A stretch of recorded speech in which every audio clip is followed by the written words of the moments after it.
Precision beats power and timing beats speed. Mauricio embodies his philosophy better than anyone right now I can think of. After bursting onto the scene with flashes of a young McGregor and finishing Bobby Green with a wheel kick, he's building a hype train that I jumped on since his debut. In a time where a lot of fighters are quite boring and don't take risks, Ruffy has shown that you can combine flair and technique and still get results. Now, we haven't seen him against the highest level of opposition, but from what I've seen so far, he's got potential. And it makes sense why he said his style was inspired by Neymar, as I see the same level of creativity and flashiness for both of them. And in this video, I'll show you how to fight like Ruffy, starting with his stance, his tactics, and some techniques. So starting with his stance.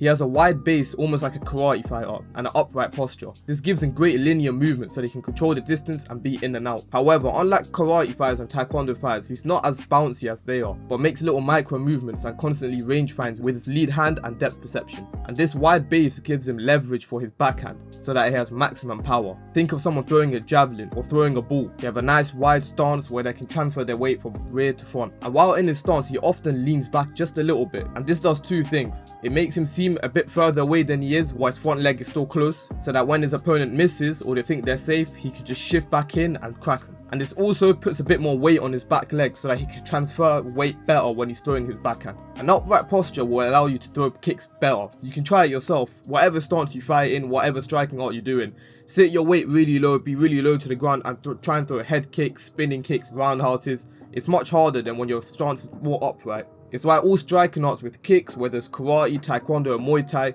they stand more upright.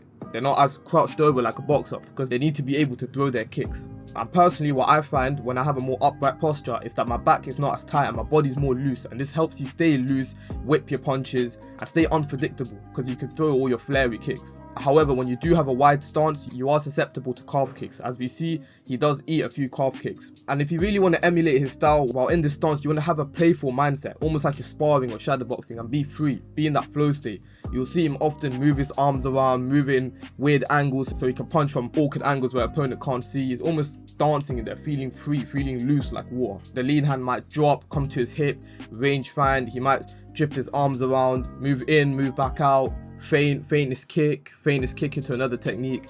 You just want to stay loose. You need to be high level to do this, have good distance management and be ready to counter. So if you want to do this, you want to first try it, shadow boxing in this stance, being playful, playing with the little micro steps in and out, playing with throwing your kicks, moving around in this wide stance, throwing combination in this wide stance if you're not used to it. Practice having your hands low, having your hands high, having a long guard, not having a long guard, and just see what your body feels like doing. And once you can do it when you're shadow boxing, try it on the bag, and then when you're sparring, try on people that aren't as good as you, so you develop it where you're not under pressure, and then see if you can do it in rounds against people your level. And once you can do it there, that's when you can start adding it into your game. And of course, for this style, having a big frame and having a long reach will help you so much. Now, technique one is his backhand or his right cross. Anyone with a wide base are usually trying to find the rear hand for that KO shot. In Shotokan karate, this is the principle of their style. One shot ends the fight, and this is usually their backhand when they bounce in and land it. Now with Ruffy, he throws his backhand loose,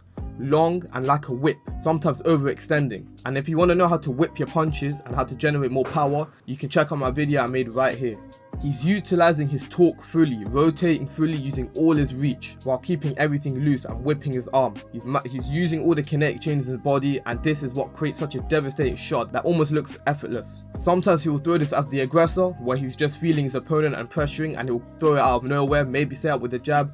And sometimes he will throw it as a counter when he skips back or steps back and throws it when his opponent is overextending or opening up. The second part is quite hard to do. You need to practice it with a partner, you need to practice your reaction time, you need to practice seeing tells on the body, whether it's a shoulder twitch or just them moving in.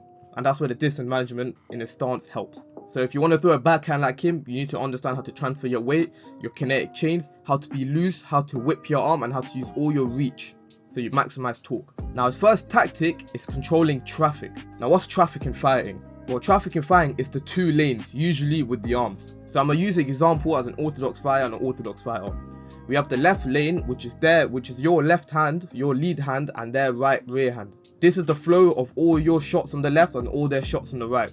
And then it's the same for their lead hand and your right hand. Now, if we have both our hands down, this traffic is completely open. Even with our hands slightly up, it's open, which means shots from both sides can come. Now, what if we could control that? What if we could stop it, like if we put a red light on it? Well, one way to do this is to just extend our arms and hand fight. What Ruffy does a lot is he will reach out his rear hand to stop them using their lead hand, stop them using their jab. Now while holding it out, they're less likely to throw their jab, and if they do, you can almost see and feel it, and you can be ready to counter it. What he's really trying to do is make them and bait them into throwing his rear hand, where he can time that counter, slip out of it, and throw a lead uppercut or a lead hook. And oftentimes in close stance, your lead hook is much easier to land than your right. And you can also do the same with your lead hand. If you have it extended, you can almost stop them throwing their backhand over the top, and then force them to jab and throw lead hooks, which you can start parrying and slipping. And also, while he's extending his rear hand, he can throw his calf kick off it, because it's harder to see when you're holding that rear hand out. You've already kind of moved your hip forward, and especially in a wide stance where throwing that calf kick takes a bit longer, you're making it a bit quicker with a little bit less tell. I do this so much in sparring as well. When I want to land that calf kick and I don't want to telegraph it as much, I'll play with the traffic, I'll put my right hand, I'll reach with my right hand and just throw that calf kick under where they can't see. And then you can start playing with that. This brings me on to the second technique, and that's the calf kick. As he's an orthodox fighter, he's coming up against a lot of other orthodox fighters, and you can't be a counter fighter by just waiting. We've seen other fighters who try to counter and don't have any output, and it just becomes a shit show. You want to pressure your opponent and make them on the back foot so that they're against the cage and you control the center. That gives you space to skip back, be free, be loose, and when they advance, you have all the space and all the time to counter. Now, one easy low risk technique to throw is the calf kick. Especially in MMA where we stand further, sometimes people aren't comfortable trading a jab at first. So when in kicking range, we can just throw the calf kick. This firstly scores, which is helping you win the round, and it's also going to make them pressure back and not maybe advance as much, because they're getting that calf, that nerve, that peroneal nerve tagged. And if the fight keeps going, their mobility is going to be affected from calf kicks, which just helps you move around or float like a butterfly. Now with your calf kick, as I said earlier, with his controlling the traffic, you can't just do your basic setup, jab, calf kick, or hook, calf kick. You need to change it up. Now and then, jab, calf kick. Maybe change the angle, start fading it, control the traffic, mix it up, because if you keep throwing the calf kick in the same ways, eventually they're going to counter you. They're going to step in and trade a right with you, or they're going to check it and it's going to fuck you up. So don't become predictable with that calf kick. And what I like to do off a calf kick, once I've built up on it, is just throw a question mark kick. Now his second tactic is how he moves back. One way to counter is to step back while they're coming in and you throw your shot or combination, rather than countering in the pocket. But there's different ways to move back. You can do a normal step back where you bring your back foot first and then your front leg and then throw your shot, but you can also bring your feet in together like a pendulum. This is the way a lot of karate fighters move, and especially fighters with a wide base, because when you're already wide and you move your back leg first, you're going to become almost too wide. So by bringing that first leg in first and skipping back, as your back leg plants, you could throw your right while they're overextending. So you want to practice your skip back counters. We see lots of fighters throw skip back counters, especially southpaw fighters, and you want to practice just small micro steps where you just take the smallest of step just so they just miss, or a slight lean back to your lead hook like Alex Pereira, or lean back right hand, lean back uppercut. And you need to play with this, play advancing. You need to play with throwing your combinations first and then moving back, or just waiting, baiting them in while controlling traffic, and then skipping back, stepping back, and then throwing your counter shots.